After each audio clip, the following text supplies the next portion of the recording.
Australians produce more rubbish per person than any other nation in the world, with the one exception being the United States. Each Australian household throws away over 1.3 tonnes of rubbish each year. Now, when this ends up in our garbage bins and it heads off to landfill and it starts decomposing, it produces a gas called methane, which is far more harmful than carbon dioxide, which we know is a leading contributor to climate change. The good news is that Australians are doing really well with their recycling. Over 62% of our packaging waste is actually recycled last year, and that was an increase on 5.5% for the year before. So we're getting better. And whilst Australians are doing really well at recycling at home, one of our biggest challenges Australia faces is to increase recycling rates when we're out and about.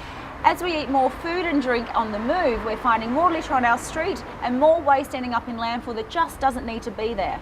This not only has a negative environmental impact, it also costs councils millions of dollars each year to clean up our litter. And as landfill costs rise as well, that also has an impact on us. Fortunately, we are seeing more councils, public places, shopping centres and other venues introduce public place recycling bins like these. The big challenge here though is to ensure that we don't contaminate them. Most public place recycling bins accept bottles and cans, and some even accept cardboard and paper products. Make sure you read them first. This one, for example, accepts plastic bottles. What you do need to do is make sure you tip out any liquid that might be inside, give it a little bit of a squeeze, and then just pop it in. Same with your aluminium cans. Make sure there's no drink in there at all, otherwise that can contaminate the load. If you were to put in paper into your recycling bin, you can't put things like this food stuff. That will contaminate it as well. So you need to make sure that anything like that goes into the general rubbish bin. But if the bin does accept paper and cardboard, then make sure you recycle that too. And the great news is we are seeing more councils and more venues introduce public place recycling bins. And Keep Australia Beautiful is also providing some community grants funded by the Coca-Cola Foundation to enable local communities to increase beverage container recycling. So what exactly happens to our recycling once it's been picked up at curbside? Shall we go take a look?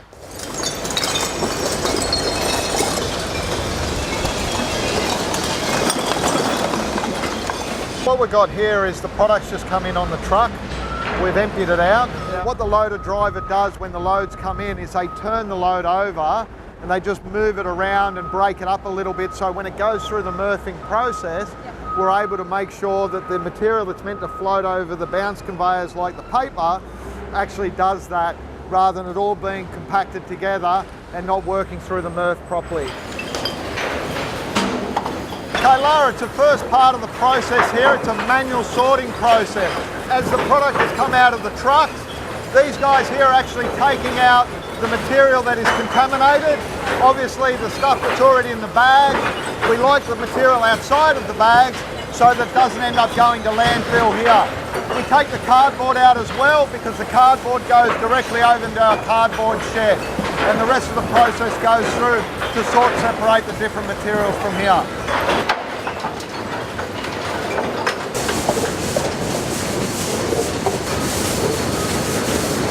What happens next is we obviously have to get the paper out of the process. We bring that up over bounce conveyors because it takes a two-dimensional process allowing the paper to float to the top. Things like the three-dimensional bottles, PET, plastics and the like, they'll fall through the trommels. We use magnets to attract steel and technology like eddy currents to repel things like the aluminium. Here behind us we have a plastic auto sort facility, and what that's doing is taking the plastics and actually optically working out whether it's PET, HDPE, and just sort separating the different forms of plastic. So we've heard what happens inside the materials recovery facility, and this is what happens outside when it's all compacted and ready to begin the next stage of its journey to become a new product.